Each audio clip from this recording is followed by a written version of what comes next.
Good morning, good afternoon. See some folks filing in. Welcome, welcome. My guests, how are you all doing? Doing good. Great. Yeah. Tom Love and the this Dougs. shit. Great Sounds name. like a Band. sounds like a terrible band name. That's like, I wasn't gonna say terrible. I wasn't gonna say like the most thrill. Like you probably got, they're not booking you for the Sphere next week, but like maybe, maybe depends. Maybe out front. Yeah, you could open.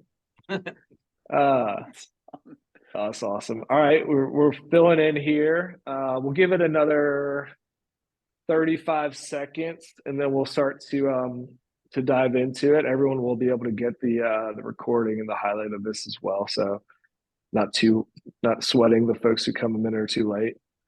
That's the worst part about Zoom culture, isn't it? Like, God, you feel like if you're late, you're just getting called out and getting, welcome to the meeting. Thanks for being here. Everyone needs to be on where time. where is everyone right now? Where are you guys calling in from? Just outside of Charlotte, North Carolina for me. Nice. Beautiful. I'm in Richmond, Virginia. I'm in actually our medical surgical corporate headquarters. So There we go. Awesome. Medical surgical corporate headquarters. That sounds so it sounds official. cool. It sounds a lot better than like, yeah. the I'm here on SaaS Wednesday. office where we are. Yeah. I'm in Los Angeles. All right. Moving We back got up to East the Bay Coast then. bias. Yeah, we totally do. I like that. It's a beautiful afternoon, at least for me in Tennessee in the Southeast today. Nice. Well, look, welcome everyone. The numbers keep creeping up, but we'll just go ahead and we'll get started. We are going to talk today about a little bit buzzy words, but I'm hoping we break them into a lot more tactical, tangible things that feel real for all the leaders, specifically the revenue sales leaders who are on this webinar, because we've all been dealing with it for years. But what we're talking about is how to deploy strategic change initiatives, buzzword number one.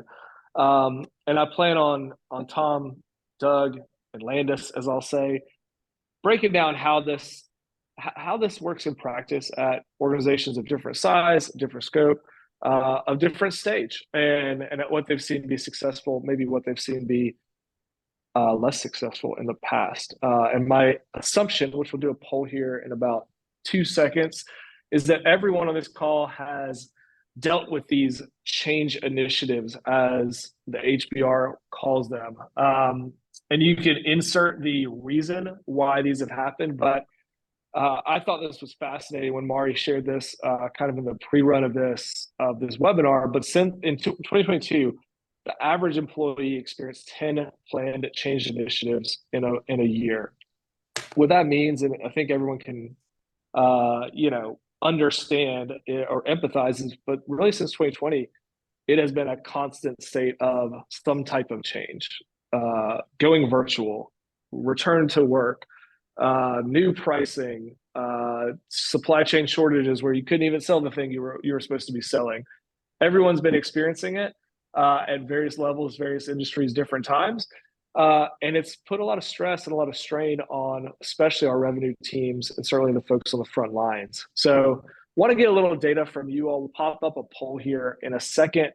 But 2024, no exception. A lot of stuff has been going on. If you follow the news, or if you're like me, you try to tune the news out, can't get away from it. Love for folks to fill in anything that they've experienced as far as in 2024 applicable to their role or inside their company. Yes. Not uncommon.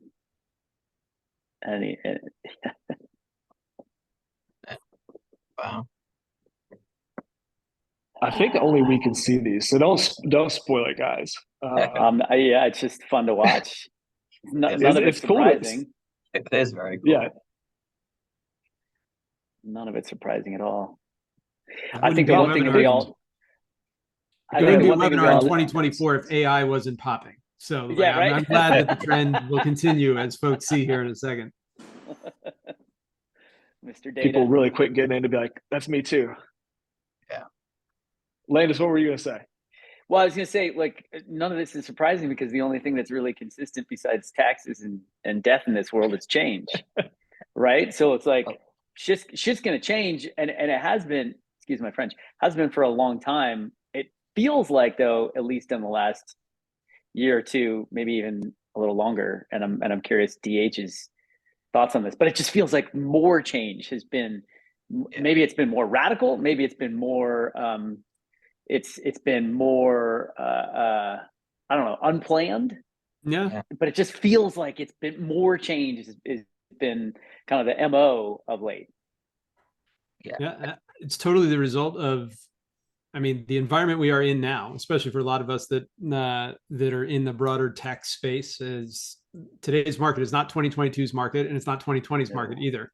It looks like Mari's about to share the poll results back with the group here so folks can see them. But I think the interesting thing is that, like, the world doesn't stop. But what we're seeing across all of our clients here at Corporate Visions is that the change is actually, like, in addition to like AI into strategy, I'm feeling a huge back to basics push right now. Like back to sales, like sales process, sales coaching, truly like the fundamentals of selling that the free money of low interest rates, like, forgot about. And now we've got to do it again.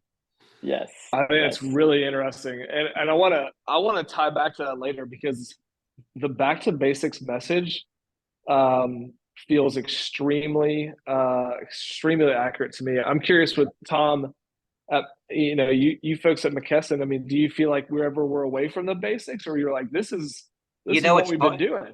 Yeah, no, it's funny. It does feel, and I would say maybe in the last year or two, maybe two, because with the pandemic, I mean, our organization was turned upside down because we distribute for the country's healthcare system. Oh gosh, I love power here. There we go. I'm in an office, and so our stuff went upside down, and for the last couple of years, I mean, with the vaccines and PPE and all this good stuff. Now it's back. Okay, let's talk about regular healthcare now. And I'm not saying it just happened now. I mean, obviously, the last 18 months or so, but getting back to basics is, focusing. We call it here focusing on our core, right? Our core, what it is that we do, what it is that makes it's a strong company versus PPE and and that kind of stuff. Of course, we still do sell that stuff as well, but less demand for that and then managing to that kind of stuff. So, yeah, I think that is a good message. Yeah, I love that. I wish we would have workshopped that on the front end, because that is a perfect description, DH. I'll go through them really quickly just to set the stage, and then we'll do some introductions of each person. Oh, here we go. Perfect. Everyone can see these, right? Yep. Yeah. I wasn't sure if it's just admin level. But yeah, I mean, the diversity of what people have seen in their org is fascinating. What jumps out at you guys? I'll lean in on that. I think the diversity here is, so obviously, just as brief intro, we at Corporate Vision serve large B2B commercial organizations. And so we see these change initiatives, and frankly, we are the cause of a lot of those change initiatives along the way, to the positive, I might add. If we're doing our job, right? And we're doing our job, right? We're doing something. But it is just a lot of our clients are reacting to just a fundamentally different selling environment than the last couple of years, which has the behaviors that might have worked a couple of years ago, not the behaviors that are working today. And I know we'll get to this a little later on, but as we talk about managers and leaders as the linchpin of change, I hate to say it, but a lot of managers and leaders weren't managing and leading 2020 through 2022 when they really didn't have to. And now we're seeing a lot of just what we're going to talk about here in the next 40 minutes. How do you make that work when the actual change just needs to happen to hit the revenue number, versus just, well, we're doing more things because we're growing, just a different environment. Yeah. Yes, Doug, keep going. That's so great. Like, that is so spot on. Doug Landis, everybody, what's up? I spent the last 7.5 years at Emergence Capital investing in early stage software companies. Now I'm just advising and working with all of them, working with many of them. And look, early stage for us, and for me in particular, is like seed to pre-seed to maybe Series B. So you're talking like smaller organizations. We change daily.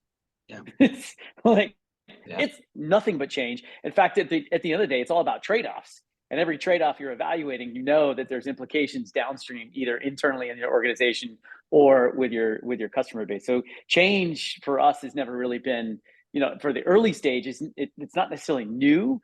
It's more a matter of like, how do we anticipate what's coming and then use what our hypothesis is to prioritize? Because at the end of the day, we're always constantly prioritizing, reprioritizing, et cetera. But Doug, I think you nailed it. We have 15 years of frothiness, and Tom, you even alluded to this too. We had 15 years of frothiness where people like didn't really have to do the fundamentals, because if you're in the right market with the right go-to-market machine, right, and you basically your conversations were very different. Now it's like, oh crap. And Doug, your point, I think leadership is actually the biggest challenge that we have, because you've got leaders out there who don't know how to lead through change.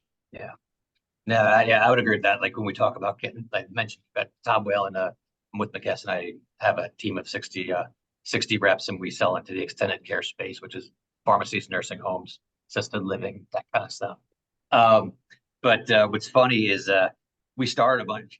Speaking about change, we relocated our office from New Jersey to our corporate headquarters here mid-COVID, and so we hired a lot of people. We moved about maybe 15 reps or so.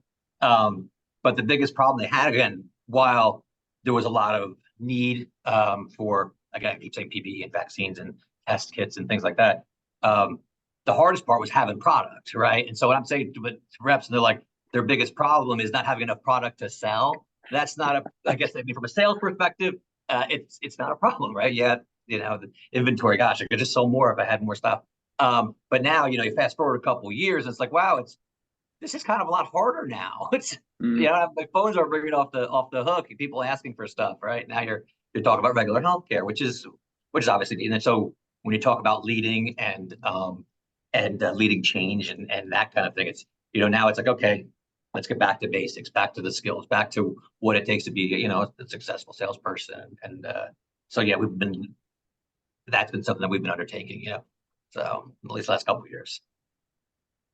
That's great. Thank you, Tom. I mean, that was, first of all, the most organic, like everyone introing themselves and their background, like while they're actually talking about the feedback here. Really quickly, for everyone out there, I'm Brian Troutfield. I'll try to host. I'll try to be letting the experts talk the most on this webinar today. But the thing that jumped out to me on the polls was how do you all feel about the change? Because it's starkly different between a third feeling like I'm very informed, I'm on board, and 2/3 saying I'm somewhat informed, but I'm unclear about the why. And the why is the important, the underlined word there, because I think that's what causes people to cling to the way things were, or to be resistant to change because they don't understand why we're doing it. What's the impact? How does this make my life better, or my team more successful, or help us accomplish our goal?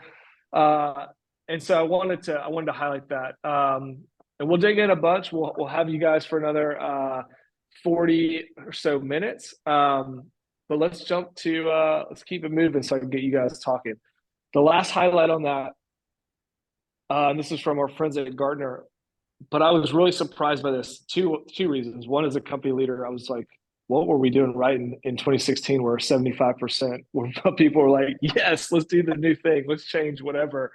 But it's collapsed. It's a significant decrease in the quote unquote employees' willingness to support the change over the past 2 years. And I just wanted to get a quick temperature check from you guys. Do you guys think that is do you guys think that's accurate? I'll start with DH. Very, very accurate. And it's more to the poll question. It's the why, like why this, why now? I think, folks, there's a general, again, if we think about the sales, what's the goal of sales? Grow revenue. Like that's the goal. And so that's always the why of it. And I think folks see that, but then the question becomes, why these 3 things versus the 3 things we did last year, or the 3 things that we did the year before that? Like what is different about the market, the company, et cetera? Tom, you put it perfectly, of just the why for McKesson has changed over the last couple of years, and what was working just because of external factors not working as well today because those external factors changed. Right. So I think that the why is always the key question here. Yeah, I think you also get. I'm sorry. Go ahead. No, go ahead, Tom. Keep going. No, I was going to say, and then from a sales rep perspective, what they want to know is, is this going to help me sell more faster? Is it going to make me money? This change that we're doing, what's that going to do? Is that That's going to right. help my customer? Is that going to help me make Right. my monthly commissions and whatever? I think, Doug, another why, and especially right now over the last 2 years, so forget about 2016, like who cares? But what's really the reality is the last 2 years is what matters. What's one of the biggest things that's happened in the last 2 years? Layoffs. People are freaked out about losing their jobs. And so this change, and the thing with the rapid change that's continually happening, most people are like, oh my gosh, are we all about to lose our jobs? Right? And am I about to potentially lose my job because of some of these changes? So without the transparency of the why this is happening, what are we actually doing? We as employees, as individual contributors, are constantly questioning whether or not we're going to have a job. And in this market right now, that is frightening for a lot of people. And so I think that's another reason why people are maybe resistant to the change, because it's like, well, what does this actually mean for me ultimately in terms of my ability to keep my job and stay employed? Yeah, just to put to close the book on this slide, but I totally agree, Lane. It's like, I think that we have the example of what people have experienced, and like, most of us are not like sweating or staying up at night when our company replaces some piece of technology that's old and like whatever. Maybe we're like, oh, it's gonna be a pain in the butt going forward, but whatever. But when they're like, hey, you need to be your badge needs to scan in at the office that you haven't been to in 3 years, 3 out of every 5 Right. days, or you're gonna get a nasty email.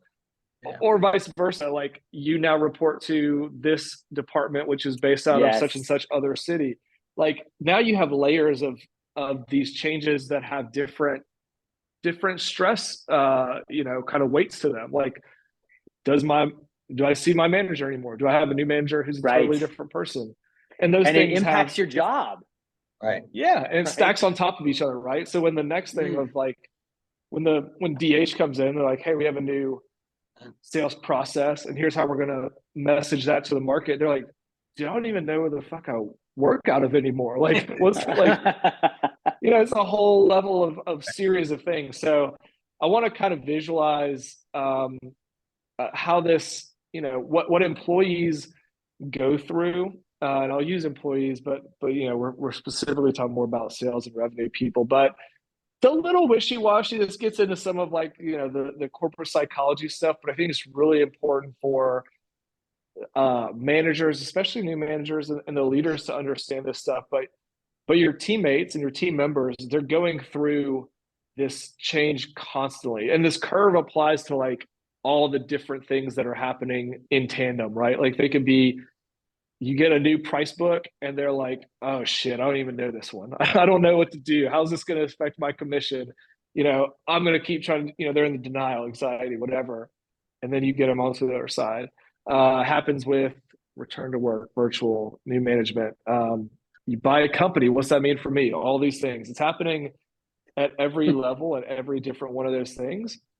And I want to actually jump to the next one because there were a couple great comments already on how leaders can help those people manage that. And so whether your leaders are new and they weren't managers or team leads or in a position of power a couple years ago, or they've been there but their workforce has changed, I think this is very useful for people managers to understand. And so I would pass it. I'll go to Tom first. How have you seen the team leads, the managers at McKesson manage those changes you were talking about over the past 18 months or so?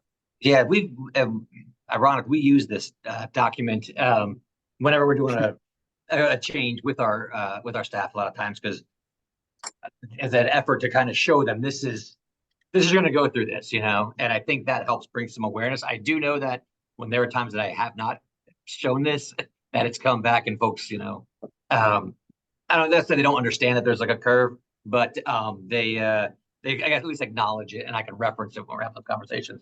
What I find a lot of times is, they don't just go like, from from A to Z. Go to A, B, Right. C, back to B, A, B, C, D, E, F, maybe back to J, and they do that kind of stuff and they bounce back and forth. And that's where I think it's incumbent upon the leader to continue to coach and to know the right people to talk to and that kind of stuff. But yeah, it's you touch all those buckets there: the listener, educator, evangelist, and coach. I mean, maybe more. I mean, there's so many, and it's a journey. It really is. It's depending on the size of the change, but depending on what you're changing, it'd be a big journey for somebody. Even though you might be like, it's not that big of a deal. And Tom, I want to build on this because one of the things we talked about, Doug mentioned earlier, was like, look, the leaders are the ones that really have to carry the weight here, because change is inevitable and it's happening and it's big and it's all kind of all over the place. Leaders, this is such a great demonstration of the role that you have to play, and I think it's really important to recognize, like, where are we in this process, and what does my team need from me right now? I was just going through this yesterday, and I was like, oh, what? I'm looking at this. I'm like, okay, I played listener because this person was venting about a whole bunch of changes that have been taking place. And then I'm like, all right, cool. Now I need to give some context. I'm going to educate a little bit, right? And I'm like, okay, cool. And now, I think I skipped evangelist and I just went straight to coach. But like seeing this, I'm like, oh, okay, wow, this makes sense. It's important to know where you are in this process of change and what your team needs from you. And oftentimes, if you just even know this, you can go into the conversation and be like, okay, I know I just need to listen right now, because this is, it's like have that team meeting, but like, look, this big announcement just happened. Let's just get it all out there. And guess what? Vent to me right now. And this is a safe space. And then we're going to move on. And then I'll move on to sharing some context. I think it's great. I would say that's a part that sometimes getting it just off your chest helps you get a couple more rungs down the ladder, just that alone sometimes. And it's awesome to hear that you guys use this. And Landis, I know you're familiar with it, but there's tons of content around this online. If your company doesn't use this or you're not trained on it or whatever, it's fairly self-explanatory. But I think like Tom pointed out, one of the really useful things is if you're looking at, I'll go back to the previous slide. If you're looking at, the employee and how they're feeling in that moment or what they're going through emotionally. The thing is, like, being at the doctor's office, like I take my 5-year-old and they give you like the pain chart. And it's like, where do you feel on the pain chart? Are you like the red, or are you at like the, whatever green at the other end? And it's like scale of 1 to 10. Like you got the smiley faces. Like, I think it's really useful for people to self-identify. And if you're going through a bunch of stuff like rifts, reorganization, whatever, it may take weeks and months, but like having them highlight, to Tom's point, hey, right now I'm here. Yesterday I was better, but whatever happened, I was on some call and now I'm frustrated or whatever I was thinking about it. It's just really useful to have them, direct, hey, here's where I am. It also is just helpful to get it outside. And then you can, like you said, Landis, then you can be like, hey, in this call, we're going to do this. And then we're going to move on to the next step after this call or after Friday or whatever it is. And you can set that kind of mutual action plan on how do we get to, you're involved. Ultimately, we're aligned. We're moving forward together. I think there's two things, Brian, that I've seen as both personally and with our clients. On the one side, the true leaders that are driving the change, maybe that's CRO, Chief Commercial Officer, those folks have got to be hyper aware that they've already made it through this curve when the change starts. And as a result, like the fact that we all on this call as those leaders are at the end, we just got to remember that vast majority of folks aren't. And so even if like we've had the time to go through it. The second thing too is, and I imagine we all know this as well, there will be some folks who opt out. Like there will be some folks that won't be able to make the change on the largest change initiatives. Maybe that's a go-to-market model change, whether that's a sales strategy change, new territories, you name it. But I think it's sometimes we get caught up, man, there are those couple really loud anti-voices and they continue to be. Well, at some point moving to the right is no longer optional on this page. So I think it's important to just keep in mind, like leaders, you're already there. If you're the one driving it to begin with, remember that not everybody else is. And then knowing that sometimes on the major things, there will be, it's a bell curve, it's an inverse bell curve on this page. It's going to be some folks that don't come along despite your best efforts, despite doing all the things that Doug and Tom mentioned along the way. I appreciate you mentioned that Doug, because I am eminently guilty of being like the guy who's like, I'm like, this is gonna be great. Like, isn't this gonna be awesome? And like, why can't someone you else see is that like, yet? yeah, they're like, come they're on. on the far left side. And they're like, what is happening? And I'm like, we're gonna crush it. It's gonna be awesome.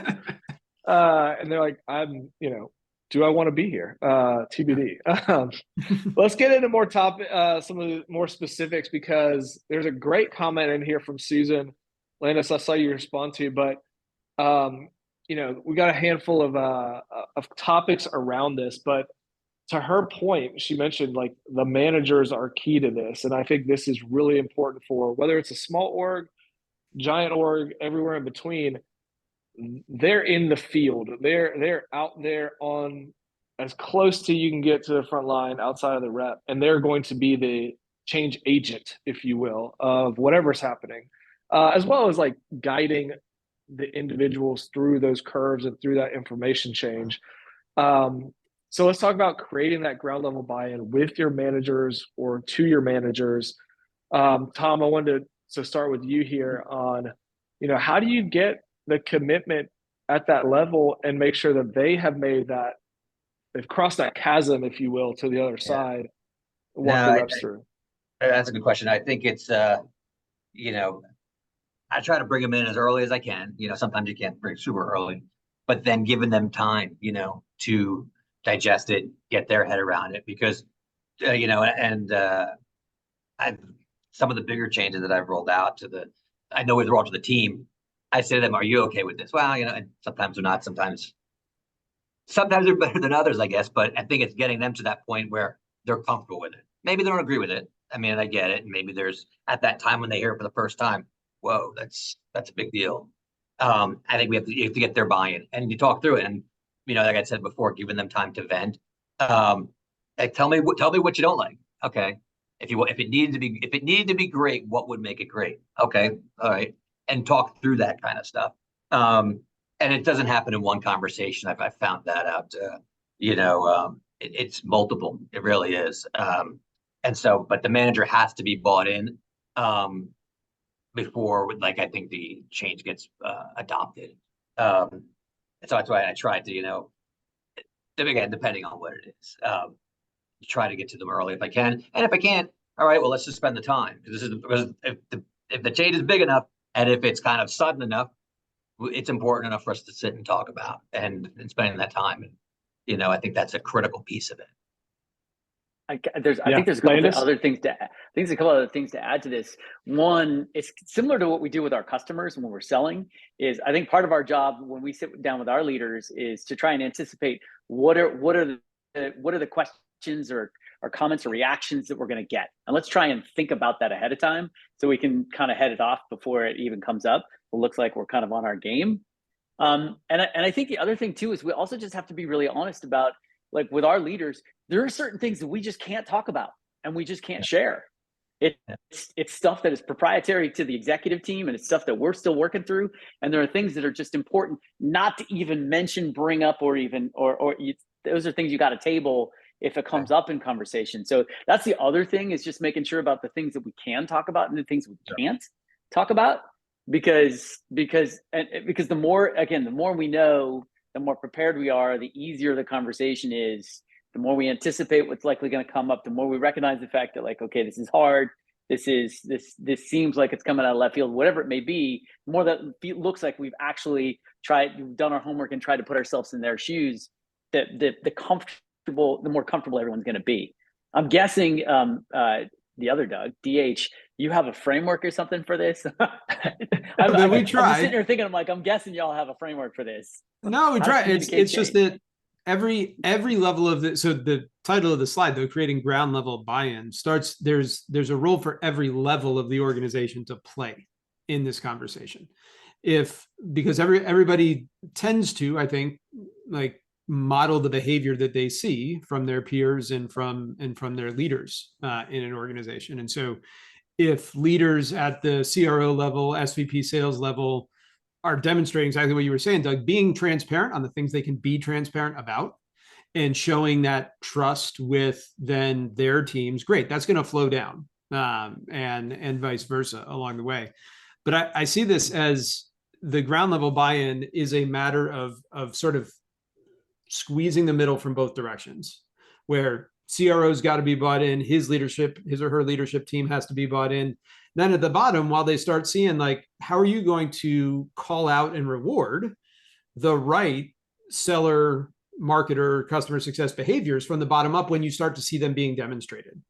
So I think there's been many studies from many consultancies that always talk about the biggest value in these change initiatives, of course, is moving the middle.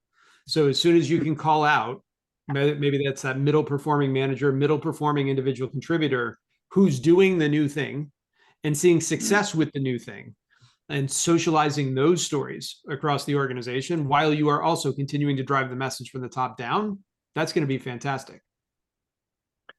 I think what's interesting is you're kind of highlighting what was it, 2/3 of our audience didn't always feel like, which was, why are we doing this thing? You know, yeah. Landis, you're saying coming in with kind of the the objection handling already done, right? Like here are the things that someone's going to object to or be stuck on. And to the extent we can, which is a great point, being able to say, here's why we're doing X, or here's what we believe will be different, better, more effective when we do X. I think that's big. And you know, with the caveat that you can't know everything, you can't yeah. You know, snap your fingers and make everything change. I think those are great call outs. You were just getting to a point about kind of engaging around that, or reinforcing, maybe a better way of saying it, like highlighting the middle, you know, the middle performer, middle manager, and saying like, here's what's going to happen. Let's talk about like, how do we sustain that, or how do we get that to happen, small org, little org, because I think a reinforcement of the new thing is what keeps it from being like oh man, we talked about that pricing last week in the first, you know, at first contact with the enemy, we let it go and like, you know, it went away. How do we reinforce so that it doesn't go from like this thing we talked about and it becomes the habit we expect? Landis, I feel like you're about to jump in. Hey, Brian, I just want to comment on that. And then I think, Tom, I'm super curious your thoughts, because you're in such a big organization. And to me, this feels like such a heavy lift. When you're working with smaller organizations, it feels a lot easier and a lot more manageable. But Brian, one thing you just said, I think is super important for everybody, is like, look, if you talk about a change coming or happening, or it's being discussed, or, hey, yeah, the executive team, that's on our agenda, you got to follow up. You can't just leave that hanging, because we remember that, right? So it's like, you just mentioned pricing, you know, pricing and packaging. There's going to be pricing and packaging. We've been talking about that for 6 months. You lose credibility if you don't follow up, like as a leadership team. No, yeah, I agree with that. I think explaining the why, like we talked about, is critical. But I think also communicating the vision. You know, this is what we're trying to accomplish, and letting them know this is what success looks like. And what success looks like today may not be the same thing what success looks like in, you know, 2 weeks, a month, you know, a year, 3 years, 5 years from now. But I think giving that vision and, you know, showing the dots along the line and the final destination. And the one thing that, you know, when we're, again, depending on what change we're implementing, that goalpost could change, and it should, if you're going to continue to evolve and get better and grow. It has to, right? And it's an evolutionary process. And you know, that the first slide I think we did when we're talking about you know, how 10 changes a year, whatever, that seemed a little low to me. I mean, again, you talk about big changes, little changes, and that kind of stuff. It's always happening. But I think it's showing what success looks like. I think involving the employees and the staff along the way is critical. And I think, you know, sharing feedback, giving them the, you know, a way to express their feedback, and you know, rewarding the folks that are early adopters, or folks that kind of, you know, are encouraging, I think is a good thing. When they have small wins, let's celebrate those. And I'm not saying we're throwing a party or anything, but at least saying, okay, great. Hey, it worked for Jim. Let's see what we can get for the rest of the guys, and highlighting them, giving them a little recognition. I think that helps too. Hey, I'd say Tom, I have the a word. question. Sorry. Well, Go ahead, Lance. I just have a question for Tom. How do you determine, and Doug, you probably have an answer for this too. How do you determine what is appropriate just to send on Slack versus what is an email versus what is a Zoom call? Right. That's like, and I think that's part of the engaging question here, which is like, okay, because there's changes always happening, but there's varying degrees of importance of that change. What's your threshold on things that you communicate, whether it's like Slack, email, or a meeting? Yeah, no, that's a good question. So the way I kind of look at it is if it's something that's, I know it's pretty complicated, or if it's related to like compensation, if it's something that's kind of critical, I'm going to talk to them and, hopefully live. If I can't do it live, we'll definitely do it on video like this. That's not an email. It's not a Slack, or we use Microsoft Teams. But yeah, that's a live conversation.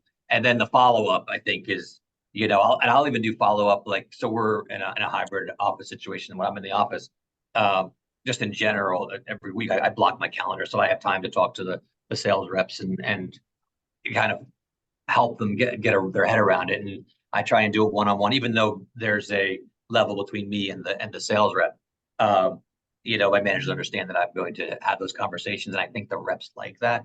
But or if they don't, they don't tell me, I guess. But I think the more severe it affects that individual, I think you have to talk to them and give them obviously face-to-face is ideal.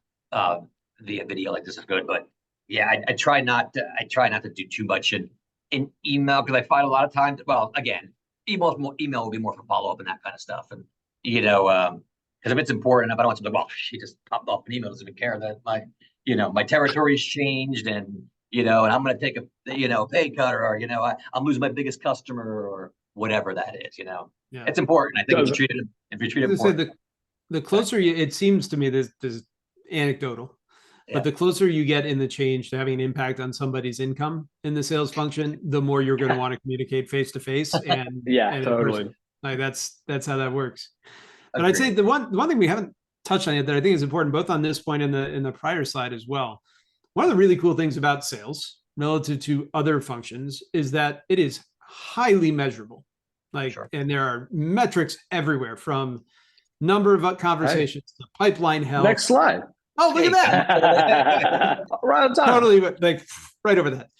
But the key on the metrics side, though, is that for the major change initiatives, let's say rolling out brand new territory plans globally, or you're changing your go-to-market model, like there are dashboard level metrics that all of you as sales leaders out there are trying to move because of that change. And so you've got to not only just give the reps and the managers what's in it for me, but like, what are the metrics that will tell you whether you're moving in the right direction or not? And honestly, to the question that Dan dropped into chat, I think that's where a lot of the trust erosion comes from, is that if you're going to put a change initiative out there and you're going to devote organizational time, attention, resources, like, what is the outcome that is expected? Is it, hey, we expect to improve our ASP 5%, or we believe actually that this will result in a 5 percentage point average increase in quota attainment? And then as a leader, again, balancing Doug, great point earlier, just like what you can or cannot share. But in those metrics that you can share, then holding yourself accountable as leaders in that change to saying, we're going to track these things. And if they don't move, Dan, to your question in chat, if they don't move, we need to reassess. Like, that is going to be the marker.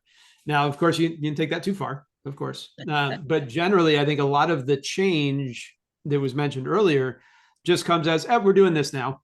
What's in it for you? Hopefully you sell more. But what are those things that should move that ultimately, again, is in service of revenue growth?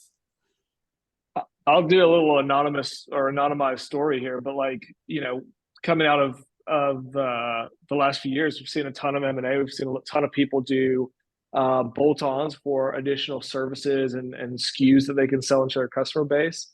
And we work closely with the client where, they now have different teams that can sell products they didn't used to have. And the big challenge was that the behavior wasn't changing to sell the new stuff on the truck, right? They're like, I'm good at selling this. I don't want to mess with, XYZ over here. Well, the business at some level is like, we bought that because our same customer buys it. They're going to buy that from someone. Why not buy it from us? And you had lots of these kind of failed initiatives around, we have new shiny thing. You've got great customer to sell it to. The reps just weren't adopting. And doing incentives and highlighting, like you said, Tom, who was doing, like, they had to kind of go away from like highlighting the sweet spot revenue. Yeah, you're crushing quota on the thing that you were always crushing on. But we're going to do a whole series of incentives and highlights and awareness around who's doing the best. People call it different stuff: attach rate, cross sell, upsell, whatever. But like attach rate stuff, like, yeah, we're going to celebrate that, even if it's way less money. But it gets into the mind, and it's like osmosis. People start to like adopt. Oh, they care about this thing, and that can be done with a variety of different. It doesn't have to just be incentives or contests or whatever, but gets into the forefront of the seller's mind. Yeah, and I think with sales folks especially, I mean, I know recognition is a big one, and even put their name on a board is fine, but I think also reps get that the FOMO of like they don't want to be left out, right? So wait, what's going on? Why what's going on over there? And then and I see it, and my whole career has been in sales, but one rep started doing okay, and the next one, well, what's going on over there? And they try, well, thing works, and then it kind of goes that way. But yeah, no, I think you're right.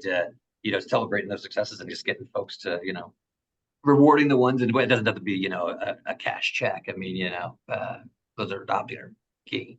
Hey, Doug, one other thing to consider, which is really in the early stage, this is something that's not talked about enough, but I try and suggest for this to happen is, okay, what are the implications for our funding? Right. So at the end of the day, it's like we have to hit these revenue targets because that's going to impact our ability to actually go out and raise our next round. And if we don't hit these revenue targets, which, look, it's going to ladder all the way down to you and your activities on a daily basis, your ability to close deals, and you're communicating upstream as to what's happening. But like, if we don't hit those, there are some real, meaningful implications, potential implications here. Meaning, like, maybe our valuation comes down. Maybe the number of opportunities for us to go raise additional capital is diminished. Maybe, the amount that we raise is diminished, and then therefore we all take more dilution. This is the stuff that actually needs to be talked about in earlier organizations or smaller organizations, because it's real, and it's the stuff that, when especially in this current generation, this is the level conversation that people want to have. They want to be involved in not so much in the decisions, but in the discussion at a minimum. And so incentives aren't just the paycheck that you're actually going to make by closing deals. It's also, what's this doing for the company as we continue to grow and scale. And oftentimes that's not discussed. Like the measurement here in particular, it's like, what are we measuring? Well, like at the board meeting, guess what we realized? Well, I don't think we're going to hit our net new revenue target. So we got to hyper focus on our existing customer base. And so therefore now, as a result of that, Brian's going to go back to the team and be like, yo, I want to see in your pipeline, at least 60% of your pipeline coming from existing customers. And as a rep, if you just came and told me that, I'd be like, well, okay, but why? And are you gonna pay us differently now because we get paid more on net new logos? Because for a long time that's what really mattered. But existing revenue, we don't get paid as much. So I don't know if I want to spend my time there. So now I'm confused. Yeah. Well, and I'd add. Sorry, Brad. I was just going to add, like I know the four of us were talking before we went live about then the other thing that is often not discussed in these change initiatives is what's the impact on the client. Oh, thank you. What is the impact if you're making significant moves? How many different account transfers are there going to be from one rep to another? Do we have good handoff processes? Right. Like, are we moving from a hunter farmer model to a hybrid model, or are we splitting things apart? And then what does that mean for the client experience? We have to go hire different people. And so those metrics on revenue growth and otherwise are only going to move if clients see value in the products and solutions that you're selling. Yeah. And so ultimately, a lot of those questions, Doug, that you were mentioning of what's the impact of the company is ultimately, how are we going to better serve the client because of this change so that we then are making more money on the company side? I think that's key for the presentation and the communication path through the org, because and we see this with, you know, new sales process, new way that you're presenting and messaging the product. I mean, there's so many times where that gets stuck because it's new and different, and people totally lose the, like, this is how my client wants to be spoken to. This is how they want to interact with a vendor or whatever the thing is. And like, they're, you know, the rep might be like, well, I do my calls this way. I demo from this thing to this other thing linearly. And like, they're not thinking about how does the customer, you know, experience working with us. They're just thinking about how do they run their process. I had grabbed this visual and moved it around while we were talking in the background, but you know, this just reinforces what everyone has said here, and I'm happy to have you guys comment on it. But like, wow, the direct sales manager is the key. And so it really highlights for those leaders out there at a senior level, you know, CROs, SVPs, whatever. You want to talk about, to Tom's point, who do you got to get on the phone quick and make sure they're fully read in, bought in, understand? You know, that's it. I can get, you know, Landis can certainly attest. Sounds like you're doing this recently. Like, someone like me can get on Zoom and be like, man, this is going to be great, blah, blah, blah. The reps are like, what is that guy talking about? What universe is he living in? Well, you're supposed to have our backs, right? The sales managers, like, your job is to translate all the BS that's coming from, you know, your boss's boss and the board and investors and everybody else, and translate it for us, and also protect us from the you know, the woes of what's really going on behind the scenes that we may not want to know about. And so, like, you know, if I trust you and, you know, you're honest and you're transparent, you haven't screwed me over in the past, then great, this change can be a heck of a lot easier. If you don't share, and if you just use the old, well, just do it because it's, you know, it's what you're supposed to do, you know, people aren't going to be real excited about any sort of change. And this is where the number of change initiatives stacking up against each other really hurts, because sales managers, at least in my observation, Tom, you are a sales leader, would love your impression on this.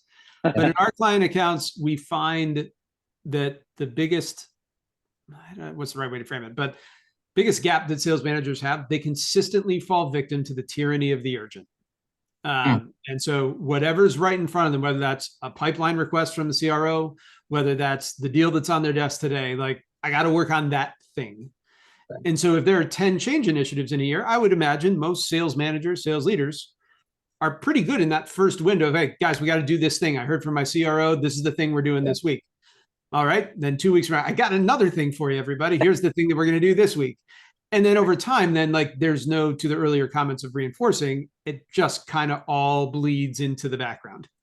But that's what we're seeing. And so it is both most important. I agree with that graph entirely, Brian.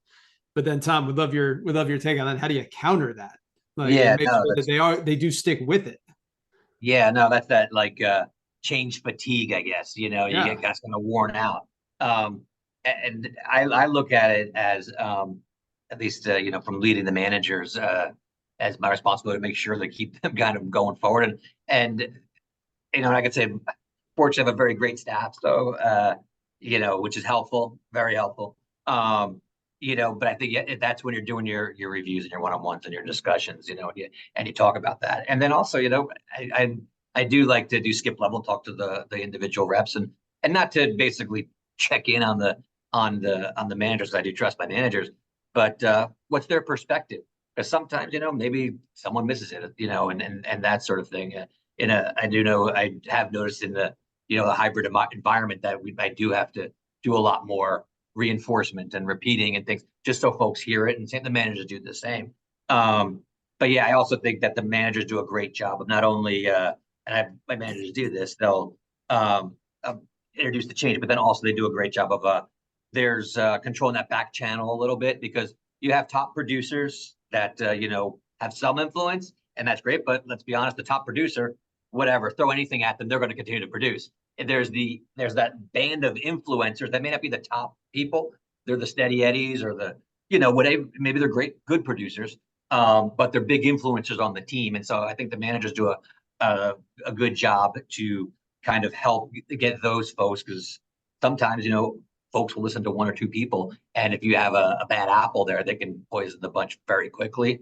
And it's not always your top producer. Most times, quite frankly, it isn't, because the top producer is too busy working, And so, I think that's a piece that, it can't be lost, because my managers do a great job with that. And so I'm grateful for that. And, I try to help them where I can, but that's an important piece, especially when you're talking about, delivering strategy and that reinforcement piece, especially when there's so many, because I don't like we always have them coming up, but the big ones, are usually one or two a year, maybe a bunch of littler ones. But it's tough to keep track of. But I think keeping them focused is incumbent upon me, and making sure that I'm following up and make sure that they know that it's important to me and it's important to our business, so that it becomes important to them. That following up piece and that kind of, layers of different types of conversations, because I think Doug had said something similar just before this, Tom, but managers, what I see, and we work with thousands of managers in all types of different companies, but they're pressured, and there's so much focus on what's the next forecast, what's the close this month, or how are we doing this quarter. And it's really easy to be less intentional or to be less holistically focused on like, hey, we do care about this quarter or this month or whatever. We also care about this thing we just rolled out or we're about to roll out.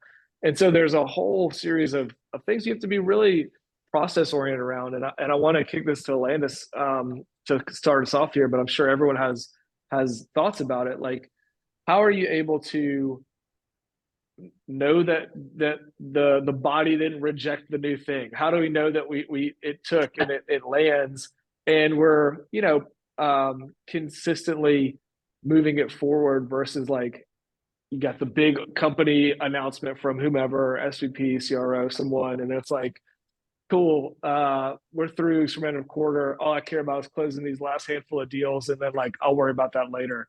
How do you create that intentional process? And Landis, I'll kick to you first. Well, I mean, everything kind of starts at the top, right? Which is basically being driven by the board and the executive team. And that's ultimately, and they're thinking not just 3-6 months out, they're thinking 3-5 years out. And they're trying to adjust to kind of market changes, market dynamics, and the current situation that the company is in. I'm again speaking to earlier stage companies. And that's typically where it starts, right? Change doesn't happen just for the sake of change. It starts at the top, and it's usually driven by some sort of change in your customer interaction and your customer conversations and your customer conversions, or there's some problem identified in the organization that needs to be addressed. And then it starts at the top and they discuss it. But fundamentally, at the end of the day, it will get to, and it has to get connected to a metric. Change can't happen without being connected to a metric, period. Because at least as Doug alluded, or Doug mentioned before, like once that metric is clear, then we understand what kind of outcome we're going for. And I think at the end of the day, if you always connect it back to a customer outcome, then it's going to feel easier and more palatable as an individual contributor, because at least I know I'm not doing this. Because oftentimes what happens, like, are we just doing this to help make the executives rich? Or are we actually doing this to have real impact on our customer base? And so if you orient it around the impact to your customers or your customers' customers, then it's easier for us as individual contributors to get bought into it and to feel like it's something we're all behind and we can support. And that's fundamentally what being customer centric is all about. And it's what all companies should be adhering to be honest, in my personal opinion. So like, I think part of it is understanding what is the strategic impact that we're looking for as an organization, and how does that impact our customers, and then what metrics do we actually attach to it? That's and then great. Be human. Doug? I think the words culture of coaching on this slide matter a ton. In that, when you have in the matter of, if your managers have in their day-to-day like a really solid cadence already. Like, hey, on week 1, I focus pipeline. On week 2, I'm focused on deals. On week 3, I'm focused on skills. And they've really mapped out for themselves as like, here's how I'm basically going to run like my book of business. And as a result, I'm having those regular interactions. If that sort of cadence exists, it then becomes a lot easier to determine, okay, where does that change fit within that cadence? And so then it becomes, okay, well, this looks like actually based on the cadence our managers are doing, we should probably hold for a month because that's actually not going to fit within where that cadence is. And so I'd almost argue that the establishing that culture of coaching and establishing a culture of like a managerial cadence with the selling team then makes it easier to push change in because you can fit it into the right spots all the way. I gotta answer that question that Mari dropped in the chat. The biggest blind spots on CROs that have recognized and fixed. You think you are communicating far more than you actually are. Like that's great. And I say I'm guilty. I'm guilty. Like you think you are communicating far more than you actually are. And so that like if you think you're delivering a message that people have heard 30, 40, 50 times, I can promise you they've heard it only 5. Yeah. We have a phrase and ambition of it's not ours, but 7 times 7 different ways. Like not only do you have to say the same thing over again, but you have to say it differently because, you know, I say stuff and people are like, that none of that makes sense. And then you put it a little bit differently. And maybe it starts to make sense, or maybe they hear it the second time. You know, DH, one of the things I wanted to highlight there is it sounds like what you're talking about is this iterative process, or where you're constantly iterating on what's happening, what people are focused on, what the managers in the field are telling their reps. And we're really getting close on time. I want to tie it off on the last part because I don't think any of us have 100%, you know, batting 1,000%. Like some of these things happen, we push them, it doesn't always work. How do leaders, the folks on this call, the folks who are going to watch the webinar later, how do you own that, but then get the buy-in the next time, or adjust and reset and continue on, because the goals don't go away to Linus's point. The company is trying to grow, it's trying to win a new market, it's trying to go do a new round of funding, X, Y, and Z. Even when things don't go perfect, how do you press on and come up with, you know, the next initiative or adjust the current initiative? I can share one. I can share one little. I think one comment to this, and I'm sure Tom has way more fun stories. But I think just acknowledging the fact that we've done a lot of change in the past, identifying what those changes were, identifying, you know, the why behind it, you know, and the impact, our projected outcome, and then just being honest about whether it worked or didn't.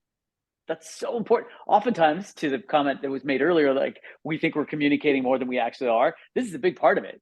Like what changes have we actually already implemented and what's worked and what are those outcomes? Let's celebrate that. Right. Where did we miss? Where did we screw up? And let's just acknowledge that and own it and be like, cool, there's more coming. But oftentimes we just forget about it. We just like, oh yeah. And then us, you know, on the downstream, as you know, everything rolls downhill. You know, we're like, good Lord, man, this is just nonstop. It's like, I feel like this is more human pinball machine. And I think the C-suite and the executives don't take the time to just acknowledge all of the changes that we've already tried to implement and what's worked and what hasn't worked, and just owning that on its own. No, that's an excellent point. I agree with that. Tom, would you add anything? I mean, I think you hit the nail on the head there. I think the times when I've implemented change and it hasn't, I didn't get the outcome that I wanted was I didn't follow what I'm telling you now, and this is going back a few years, but you know, as it relates to the communication and the follow-up, and maybe there's been times when I started too early, times when I started too late, and I think it's timing and all of that. It comes into play. So I don't. No, I think you did a good job, and I'm learning as I'm going here too. So this is great. I love it. DH. I just dropped mine into chat as well, but I think it's just I need the constant reminder as a leader that I'm going to be in front of my team, like on the change. and just being in constant communication to know that you're always bringing other folks along with you. And so long as you keep that in mind and you're constantly communicating and building that coaching culture, you're going to be ahead of other leaders who don't remember that, hey, like where I am is not where everybody else is, and how can I do my utmost to bring everybody along? Yeah, I'll do a really simple one because I think these have been so spot on. And Landis, I definitely agree. When you do take that responsibility, or you do the the post game of here's what we did, here's what we tried, here's why we tried it, here's how it went.